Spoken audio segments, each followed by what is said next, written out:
Hey y'all, Moses here. Just a quick heads up that there were some technical issues with the podcast today and some human error. As you'll notice, the nameplates are screwed up on the first half.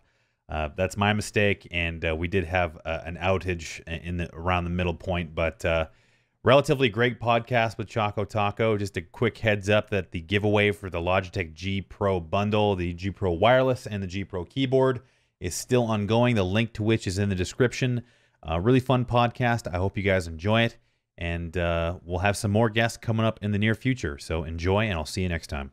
Close enough. All right, everybody. Welcome to the second episode of the Rich and Moses PubG podcast. Today, we are blessed, to say the least, to be joined by the great Jacob ChocoTaco Throop, a very moderately popular PubG streamer and friend of mine, and friend to all, I would say. So, gentlemen, thank you for joining me, or us, once again, specifically Choco, who has never done this before. Thanks for having me. All right. That's it. That's all I have for grandiose intros. So, let's do the basics first. The first is that all of our cameras look weird because this was a short-term setup. Hopefully you have the closest possible zoom in on the dark and mysterious eyes of ChocoTaco that look that's a little bit less mysterious than terrifying. But tell us a bit about yourself, the background, Choco, the easy question. Where did you come from? Where did I come from? Well, I was born in New England in the Okay. U.S. Got it. And then moved to Georgia and lived most of my life there. Then moved to Kentucky for college, and then moved to Chicago 5 years ago. Oh, you've only And been in here I Chicago am. for 4 years. That's right. I thought you've been we moved there. up here. No, yeah, just we moved up here because my girlfriend's going to school up here, so moved up here with her, and now we're just here indefinitely. Nice. How's Chicago been since you've been there? So if she's in school, was that like you had to go there because of school, or? She just chose to come up here to Northwestern. She had a lot of options, but I wasn't tied down to anything, so decided I would just come up here with her. Yeah. Nice. So let's talk a bit about the gaming background then. I know that you've told me in the past that you were big into Dota. Was that your kind of first entry into competitive gaming or competitive level gaming? Definitely Counter-Strike was my first like competitive kind of gaming thing. I was never like, pro or anything, but I started playing Counter-Strike was the first game I really took seriously, probably in like 7th or 8th grade. And I played that a lot. I played Dota sometime during like high school. So maybe when I was like 16. I'm 30 now. But I didn't really get like hard into Dota till Dota 2 came out. Once Dota 2 came out, I kind of switched from Counter-Strike to Dota. Okay, so how was the Dota career? Was it anywhere near as illustrious as your PUBG career? No, I didn't play like competitively. I just kind of play with friends. I was very good. I like peaked at like top 30 in Americas, which is like North and South America for just pubs. I mean, I never played scrims or anything like that, but I was very good, but never like into the pro scene or competitive scene or anything like that. So okay, I was good at the game, kind of like I'm good at PUBG, but didn't make a career out of it. That's for sure. So was that ever on your mind? Like maybe I could turn this Dota, like, because Dota is one of the biggest esports in the world, right? So was that the case at the time when you were playing? No, that's one of my, I got asked a lot what one of my biggest regrets is, and it's not playing competitive Dota because who knew that it was going to be so lucrative for some people. Well, I mean, for very few people, right? But like when I was playing Dota, it was just, I was just playing for fun. Who knew there was going to be like $10-20 million tournaments for it? So I regret kind of not taking it more seriously, I guess. Okay. Was that the Warcraft 3 Dota or like Dota 2 proper? Dota 2. Oh yeah, you definitely messed that one up. Yeah. I really did, because I don't know. Don't take any grief from him. Like Moses were going to be a Fortnite boy. He won't tell you that in the background. Yeah, dude, I'm telling you, if you're talking about chasing money, I was like, Fortnite, that sounds dumb. I've had this conversation so many times now, I think with everybody, that it's like common knowledge that the Fortnite thing was just kind of just happened. But Yeah. Rich, how are you doing, dude? It's been a while. Are you still feeling under the water? Yeah, under the weather, I should say. Still slightly dying, to be honest. But I think we're getting there. That's probably why I'm going to be. If I'm a bit quiet on this one, please don't mind me. But we've been hella ill as Moses just disappears into the ether and then returns. I had to fix my lighting. My lighting was changing and messing up my cam. It's all good. Fixed it. I think. So I think one of the obvious questions. I know we've answered a few, but where does the name ChocoTaco come from? Because it's actually incredible. I'm not at liberty to say for legal reasons. Okay. Fair enough. I'm not kidding either. That's fine. I can say that there is a ice cream called ChocoTaco made by Klondike. But that is not what I am. Completely different. Completely different. Just a taco with chocolate on it. I mean, who owns the rights to such things anyway? I mean, who could stake a claim to something so unique and simple? Well, the whole thing about a lot of people, whenever it comes up, it's great to watch like the Reddit discussions about copyright law and all that. Like all these people that have no idea what they're talking about. And like, to be fair, I have no idea what I'm talking about, but I've also talked to people who do know what they're talking about. So I just know to not associate myself with that. I mean, fine. Really, there should be no issue because I'm a person, you know, I'm not ice cream. So the whole thing about this is there shouldn't be any confusion for like a consumer, if they're buying a ChocoTaco or looking at me, they shouldn't be confused that those are the same thing. So I'm making sure. Okay, hold on, pause. I'm cutting this question. All right, this is way too complicated. Okay, Sims, you broke the podcast already, dude. Choco's gonna get sued. Okay.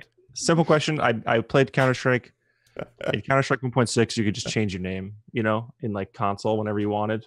So in 7th grade, I think, I was playing Counter-Strike, changed my name, and it's been ChocoTaco ever since. So my question is, I mean, obviously now you're getting into, you're one of probably the biggest PUBG streamers out there. You're always pulling decent numbers and stuff. How did you initially get into streaming? What kind of game did you start with? I started with PUBG. A lot of people don't believe that, but I'd kind of always been interested in streaming, but like I understood that it was extremely hard and you had to grind. Most people that were big streamers and still are people that have just been streaming forever. So what happened was PUBG came out and I was playing it a lot and I kind of took over. I stopped playing Dota completely. I just started playing PUBG and started noticing that I was like number one in the leaderboards. So I was like, well, maybe this is my chance. So I decided to use that to try to get viewers quickly to avoid the whole grinding thing. And with that and a little bit of luck, I just had like, I kind of did some like self-promotion on like forums and Reddit and all kinds of places like that. And went from 0 viewers to 5 viewers and then 10, then 20, then 50, then here we are today. Pretty quickly, like just rapid, constant, continuous growth. I get asked all the time what new streamers should do. Right. And then one of the things I always advise people to do is it's the same answers that everyone gives. Yeah. But like networking and being consistent. Those are the two things I say. And like it's simple advice, but I feel like a lot of people don't really follow it. And I certainly did. Like I would just play with random other streamers that have like, when I first started, I'd find someone with 10 viewers, be in their chat. I picked like 5 streamers, go in their chat for a couple of days, and then ask if they want to play together. Then I play with them. Then all of a sudden, their viewers are coming to watch my stream. So, I mean, I'm not trying to steal their viewers, but at the end of the day, I kind of am trying to steal their viewers. I feel like a lot of people don't really do that. I enjoy going and watching people's streams that have like no viewers sometimes. Right. Like I'll do it a couple times a week, and a lot of them are just sitting, and some people are just doing it for fun, of course. Right. But a lot of them are just sitting there playing by themselves, or I don't know. Doesn't feel like there's a lot going on there. They're just thinking that they can go play the game, and they'll get there. But I think people need to be more realistic about how that happens. I mean, the networking aspect and the consistency thing are kind of undersold, and I think Rich can speak to this. Is that, I mean, we travel a lot, and you know, any growth you get if you on stream, that if you stop that consistency, if you stop that whatever it is, that daily view, the daily, weekly, whatever schedule that you've set, your stream will take a nosedive. And I think the consistency aspect for you is especially impressive because have you taken any vacation time other than a couple of days here and there yet? I took like a 4 days off in August for a trip with the fam. Other than that, I mean, no. Every day, almost 7 days a Not week. Sunday. I don't do Sundays. I used to do 7 days, but after going full time, after like the first few months, I just stopped doing Sundays because I just need a day to. Even though I still I stream on Sundays anyway a lot some of the time. I was gonna say I don't know what you're talking about. I see you streaming on Sunday all the time. Yeah, it just depends. But I do take quite a few Sundays off now. So 6 days a week, 10, 11 hours a day. Consistent timing. I think that's important. It's like you're like a TV show, you know? You got to be there at the right time because people expect I wonder how many people that subbed me that just like watch me during their lunch break. But like that's very valuable to them. It's because they watch it every day and I'm always there. So they pay $5. That's it's a big part of it. Yeah. It's people seem to forget that behind this is also a full-time job supporting a house, family, kids, whatever else. Cats. And I think cats, dogs, everything under the sun. But I mean, this could probably go to both of you, and it's probably more of a double-ended question. When did you both kind of realize, okay, it's time to go from 9 to 5, doing this as a side thing, to doing it full time? We almost did it at the same time. I think we both decided. I think we did. Yeah. And, yeah. I think I announced earlier than you. I remember you announced in December. Is that right? Yeah, it was something like that where it was just, I think I decided to just bite the bullet and do January 1st. And yeah. Yeah. What were the deciding factors as well? For me, it was money. Once I started, I think I announced I was going full time like way before I actually went full time, maybe in November, maybe even earlier than that. I don't remember, but it was just pure money. Once I started making more money than I was making at my job.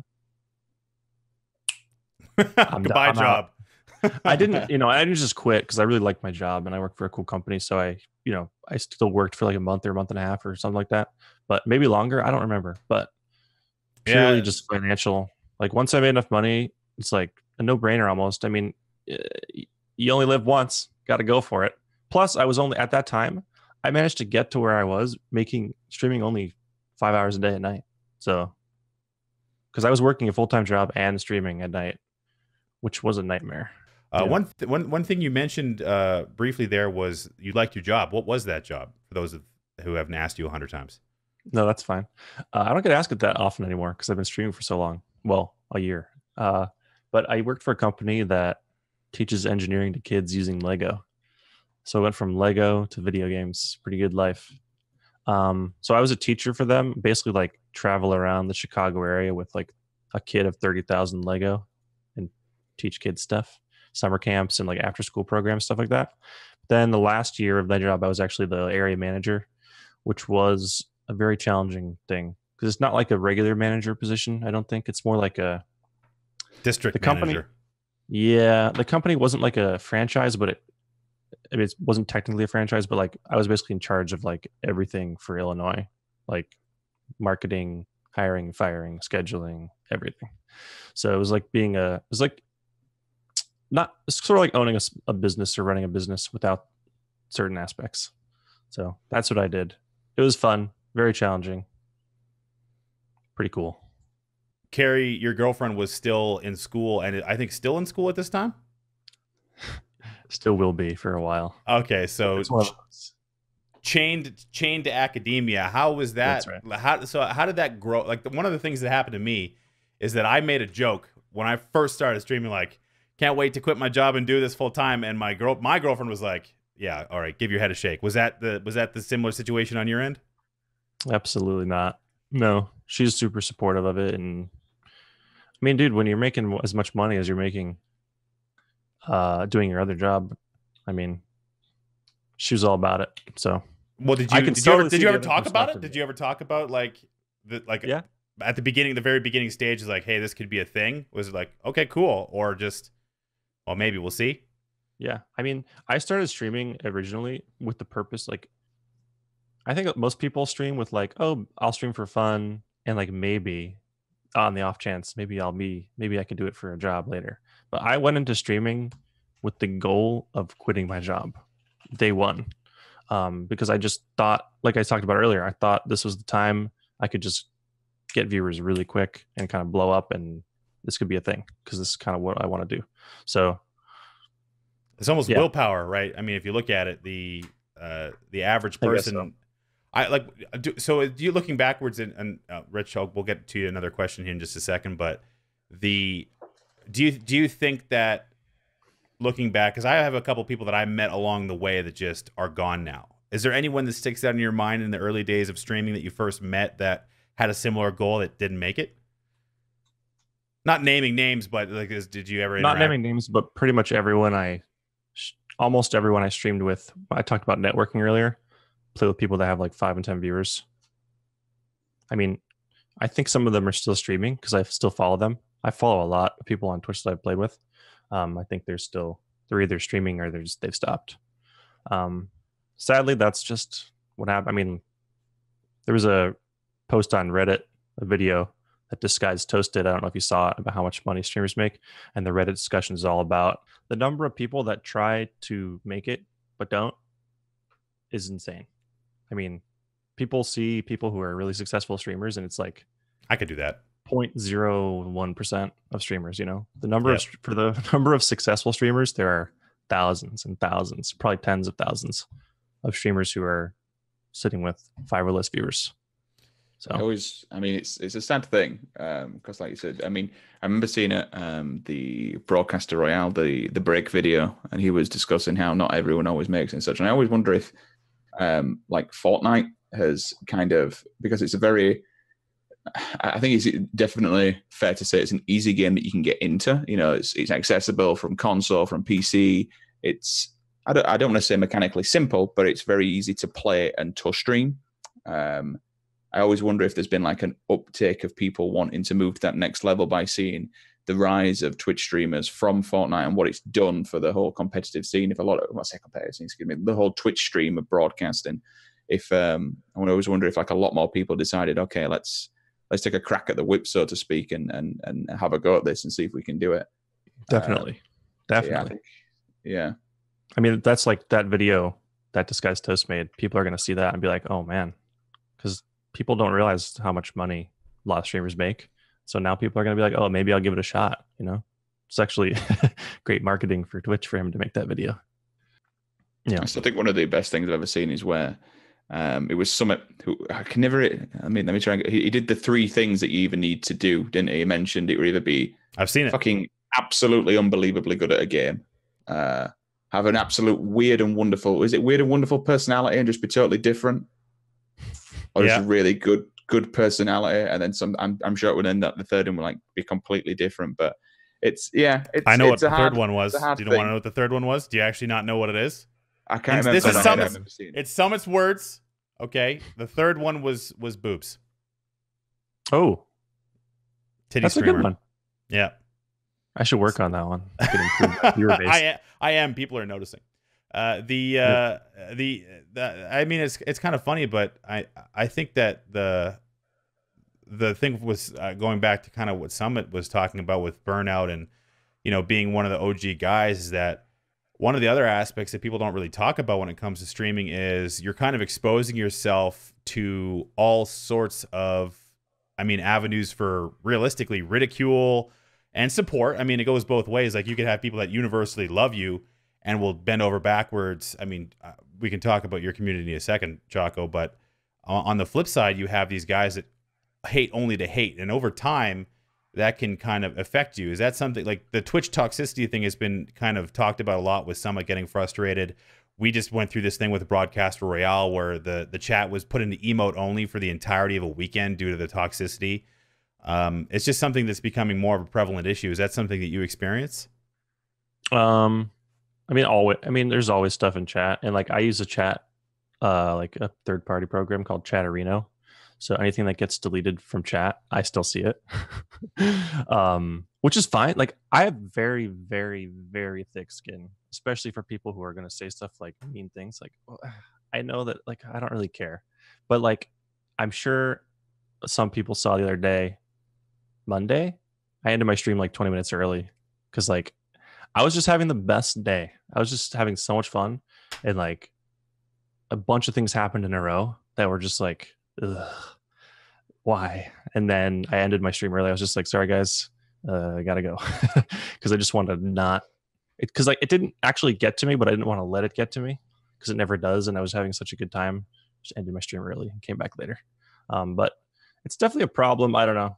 It's definitely a characteristic you need to have to be a Twitch streamer, to be able to block out the negativity, because it's constant.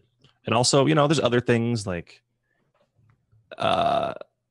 shroud spam in my chat. Like that's what started on Monday. I mean, obviously has nothing to do with Mike, and I love him, but like he gets on and just my chat turns into people being spamming all caps, Shroud's on, let's go watch Shroud, which is like, it's fine, but it sucks being second best, dude. So is it one of those things where maybe not necessarily like you said, it's not an interpersonal rivalry, but the whole team thing, like everyone has to have a team, like Team Choco, Team Shroud, Team SIMMS. It doesn't really, like, whoever it is, like we see it in all areas, and I think that is kind of ingrained in gamer culture. I think it goes back to PlayStation versus Nintendo, or whatever you want to say, right? I mean, hell, we can say that and kind of attribute that to when caster announcements go out. Where's this caster? Where's that caster? This caster sucks. That caster sucks.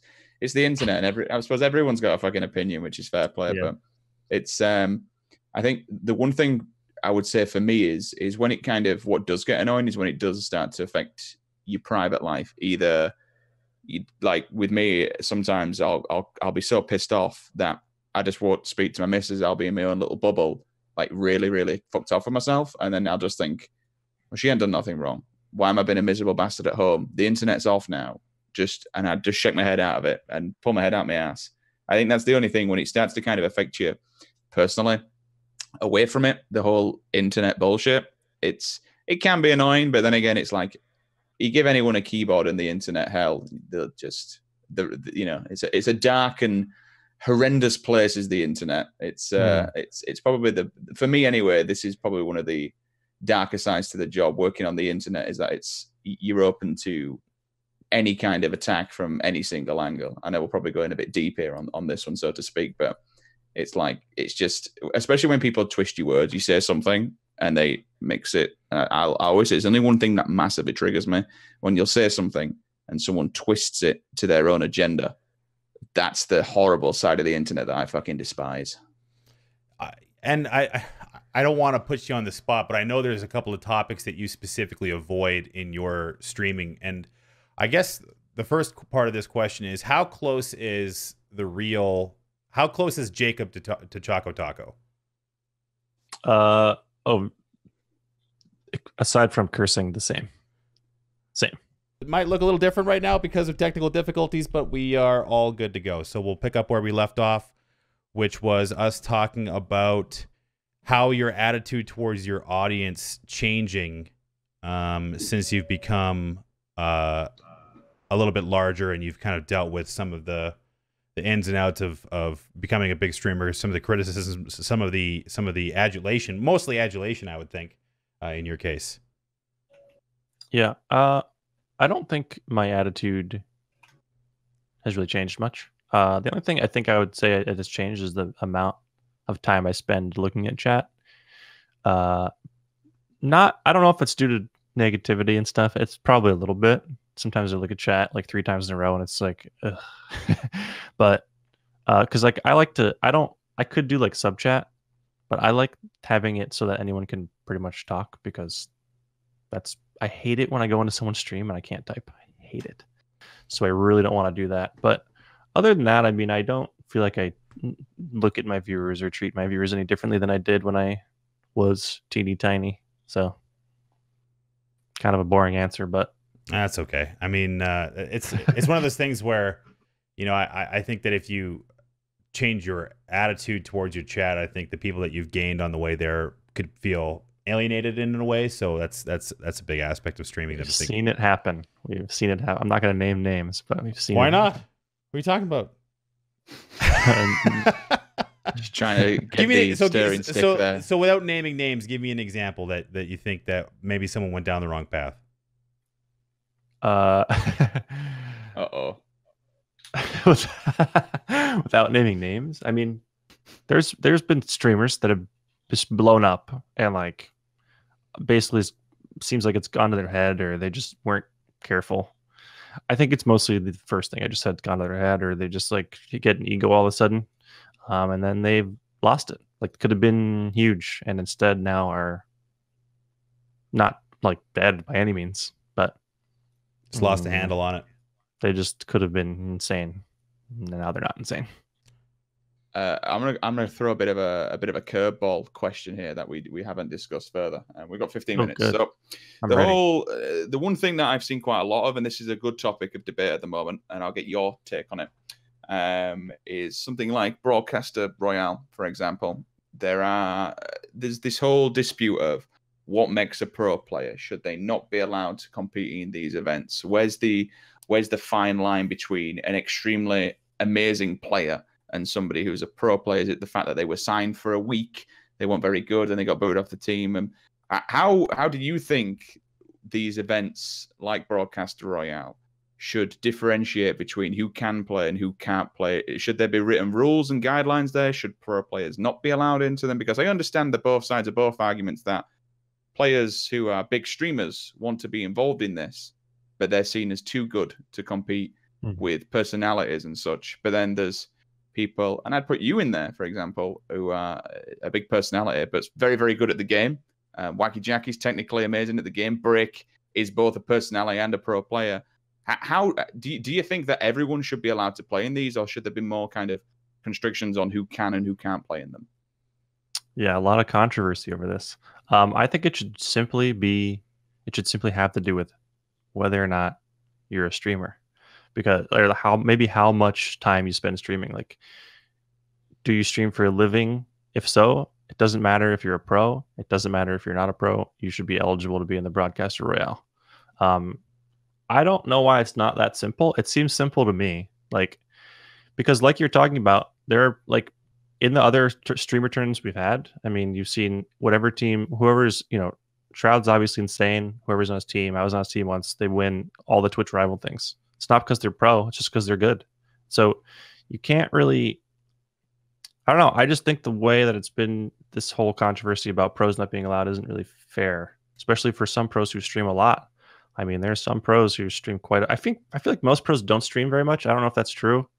Yeah, I just think it's weird. I can't believe it's just. I would be, if I was one of those guys, I would be frustrated, because I know for them, I mean, that's a big money tournament that they're not allowed to play in. So that's frustrating as well. But it sucks if there's going to be people who come in that are pros that come into the tournament just purely because of the money, and they're just streaming because of the tournament. They're not really a streamer, That's frustrating from the other end, as like maybe like you're a mid-sized streamer, but there are these pros who are getting into the tournament. So it goes both ways, I guess.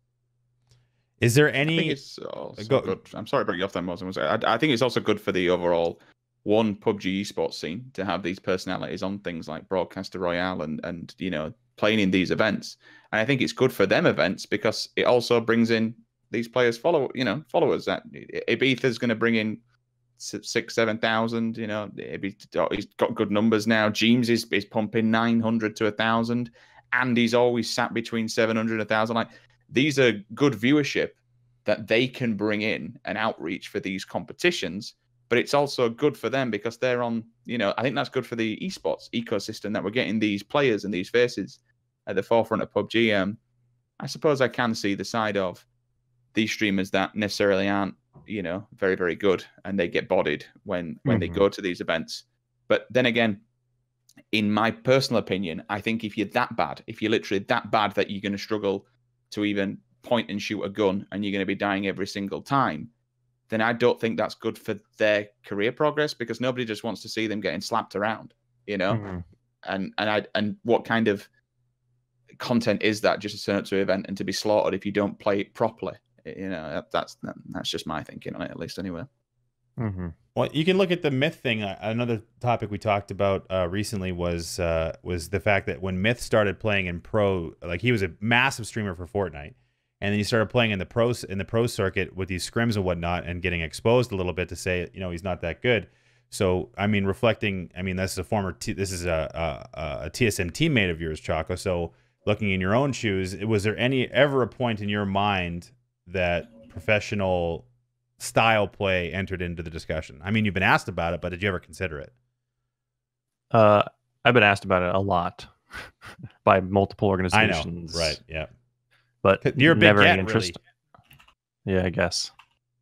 But I just don't like. No offense to anyone, especially you guys, because I know this is what you do. But like, I just don't really care for competitive PUBG. I like it; it's fun, but it's not something I want to like devote all my time to. What's it missing? It's not really. It's not. I don't think it's something that can change. It's just like I don't like the random RNG stuff. I know it's not. I mean, I've been playing Face It recently, and so I know it's not like insane, but it still is there. And I just, for a competitive game, if I want to really go into it and like devote all my time to being competitive, I want it to be, if I'm better than these players, I will win 9 out of 10 times. But in PUBG, I don't feel like that's the case, in my experience, which is limited. I don't really watch a lot of competitive PUBG. I haven't played a lot, so. You hate the pro scene, is what you're saying? Roger that. Wow. All right. At least he's honest. No, it's true. I mean, there's been resistance to that since the very beginning. I mean, SIMMS and I have experienced that the same argument that in some cases is painfully valid. But it's an interesting thing to see, like the upside for these guys to participate in a tournament that could potentially reduce their market share, because if Shroud does poorly in a tournament, the first thing he's going to hear, like Break has this all the time, the poor guy.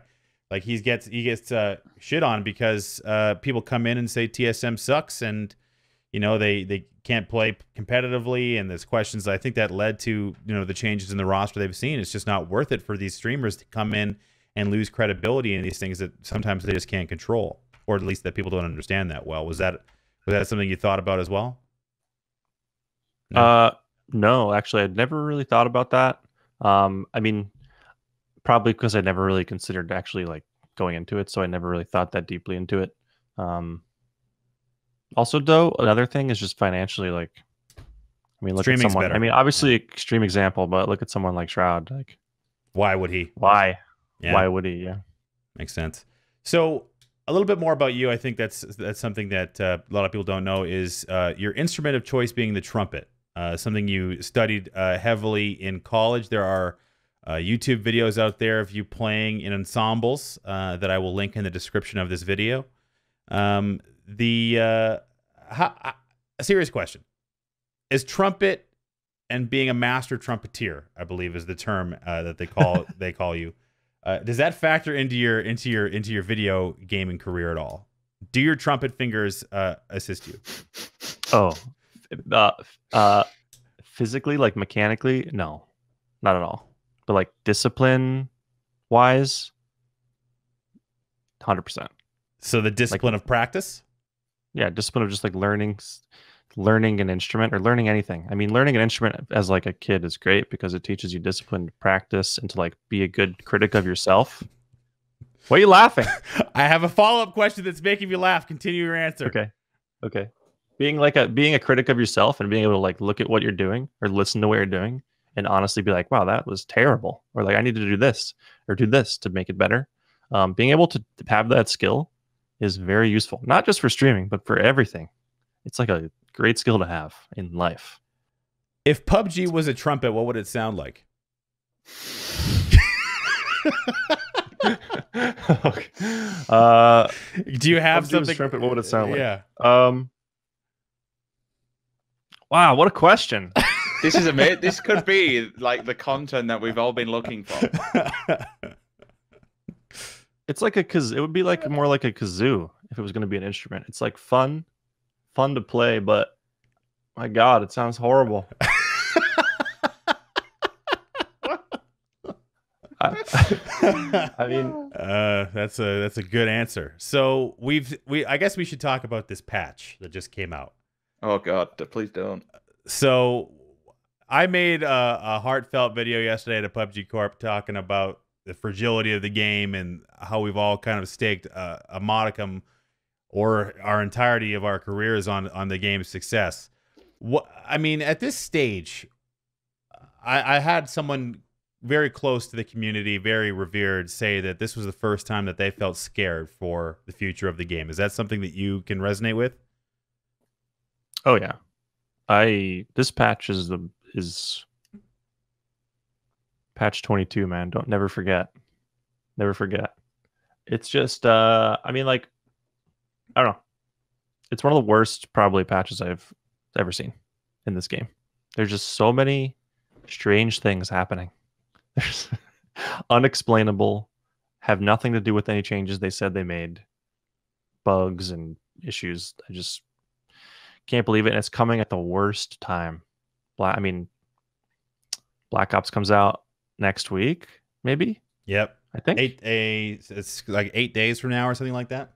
Right. And I honestly don't. I've never, obviously, PUBG killer Black Ops. Yeah. No, I mean, no way. Well, maybe. I mean, but it's a different. I feel like it's a different. It appeals to different players, but it's just PUBG's losing more and more players by the day, no question, and it's losing more streamers. So big ones at that. Like these, big ones. Yep. With patches like these, it's just, I don't know. Scary times for PUBG, to be honest. Is it too late to turn it around? I think it's never too late to turn it around. I'd always use Rainbow Six as a sure sign of that. I mean, Rainbow went from being a very basic and very mediocre game to potentially one of the biggest in esports at the moment. Like listening to the community, fixing things, changing things, and doing what your community wants, switching, just fixing shit, just pulling the shit together. Rainbow went from being a very mediocre game at the start and built itself up to being something which is incredible, to be honest. But I have to agree, this patch is absolutely rough as hell. And when we're so close to blackout, like it's not good. There is a thread at the moment on Reddit which is gathering a lot of traction. And the title literally is, it won't be other games that kill PUBG, it'll be PUBG that kills PUBG. And that's like the number one thing on the PUBG Reddit at the moment. And when you read through it, it doesn't feel like people are pissed anymore or getting really mad. There's quite a lot of them that are upset with things, passionate players that are getting just really down with some of the things that aren't being fixed or aren't being. I mean, fixed PUBG was still possibly one of the greatest things I've ever seen a developer do. Like, to come out like that and say, look, we know there's problems, we hold our hands up here. Here's a track list of what we're fixing and how we're going to fix it. But yeah, this patch it's done some damage and it's really, really rattled people's cages. I don't know, man. That need to honestly roll back. I'd personally just roll it back, fix it, and redo it another time, because like the issues that are happening right now are not good. Before, just literally a week before Blackout comes out, people will just say, nope, sack it off and move on. I can't believe that. I honestly can't believe they haven't rolled it back. I don't know if that's, maybe they're not capable of doing that, but it's a massive operation to do that, I think, as well. Yeah, probably. But yeah, it's I don't know. It also seems like they just have such a weird handle on everything. Like, everyone knows that desync is a major issue, and they said they posted like a blog post, developer blog post or something, talking about the ranking system. Yeah, and they said they intended to have it so that when you queue for a game, if a game's not ready, it will instead queue you for a game in the next closest country. Like, instead of waiting like 30 seconds. It's one thing that I'm getting today. I've played today, and it seems to alternate between one game is between. I've had one at between 5 and 9 milliseconds on ping, which is incredible. A 5 ping for a game. I'm like, good God, okay, that's good. But the next game it'll be 120 to 150. I'm like, right. Doesn't seem to be consistency here. It's happening to everyone, and so there are people. Even if you have low ping, there's people who are playing from other continents, and that's making all the desync has been worse, way worse than normal. And like that's the number one. That is I would say the number one problem with the game. Everyone complains about, and they literally in the blog post said a thing and programmed a thing that makes it worse. It just feels like they don't quite understand what the problem is. So it's frustrating. Do you? And I'm asking you this question as a sort of shield for those of us who might be too connected to the other side of things. But do you think that the development team is doing a good job at connecting and understanding the issues of the community? Not really. I mean, not really. Because of what I just said is just insane. I can't believe that they intended a thing that will make the worst thing that happens worse. Obviously they listen to feedback, but it feels like it takes forever, and I don't know. It doesn't seem like it. Good. I'm going to do just a couple more real quick hits. The first one is you've recently launched your merch store. People can find your merch at chocomerch.com. And the question I have with that is I see the Rushmore t-shirt, and I understand that I am the guy, the bald one, but it doesn't look quite right. Was that an oversight on your end, or what's that all about? Yeah, I'll have to talk to the artist and see what's going on. All right. Maybe your picture might have gotten mixed up with swag somehow. I don't know. You guys look, two bald guys playing games. I don't know. Fair enough. The other is, can you give us the brief history of the Chicken of Destiny, aka Reed, or maybe the other way around? History of Reed. Well, I know Reed from college. We went to college together. We didn't really. I know who he was. We went to like a smaller college, probably like 1,500 students or something. 2,000, less than 2,000. So I knew who he was, but we weren't really friends until senior year, sadly. Heroes of New Earth brought us together, which is a Dota clone, basically, if you're not familiar, Han. So we started playing that together, and then we were pretty much, after that, it was just, we were gaming for life. And since then, we've been playing games. Reed is one of the best humans I know. I would say second best, maybe, Carrie being the first. He's just one of the greatest people I know. He's just a genuine person. Also one of the smartest people I know. Just wowie smart guy. So have you he's moved to Chicago recently, and for those of you who don't know, Reed is an IRL friend of Choco and a fixture on his stream. They play a lot of the off day casual stuff together. Moving to Chicago, was that something that came as a result? And again, this is kind of the inner workings of his help with your YouTube channel, which has also exploded over the last little while. Yeah. Yeah, definitely. He's definitely moved. I mean, they definitely moved for two reasons. One is because of internet, where he was. I mean, he's been streaming. He's been doing great. And his wife, Beth, she's been running my YouTube channel. And we're living in the middle of nowhere using cell phone internet. So it worked, but not great. Like, I mean, cell phone internet. Right. In the middle of nowhere. So it's pretty bad. So they moved for that. But also to be closer, we're going to start maybe doing some more like IRL collab stuff, like maybe some couch gaming for the stream, stuff like that. Plus, we can also do things like, on my YouTube channel right now, it's all stream. Like she downloads my streams and uses that. So the quality is pretty poor. Right. So we're hoping to fix that by them having better internet. And they just wanted to, being closer. They're like our only probably IRL good close friends, or mine at least. So it's going to be cool having them close by. So the last question that I'll ask you, PubG dies tomorrow. What are you streaming full time from now on? The ultimate dream, I think, is for any streamer maybe, or in my opinion, is to be a variety streamer. That is just, that is the ultimate goal for me. That would just be so awesome to just stream whatever you want. Like someone like Lyric or Summit, like, man, that's so sick, dude. They can just play whatever and have a great time. If PUBG died, I would probably start playing another BR. Right now, Ring of Elysium is looking pretty good. I played it yesterday, or 2 days ago, or no, yesterday. It was really fun, dude. Like they had an update. It runs great. It's fun. So I would probably play that, and I don't lose viewers. Ring of Elysium is the up and comer. I think that's the big thing between Blackout and the other competitors, is that Ring of Elysium is a Tencent product. It's free. and it's got a lot of potential as well.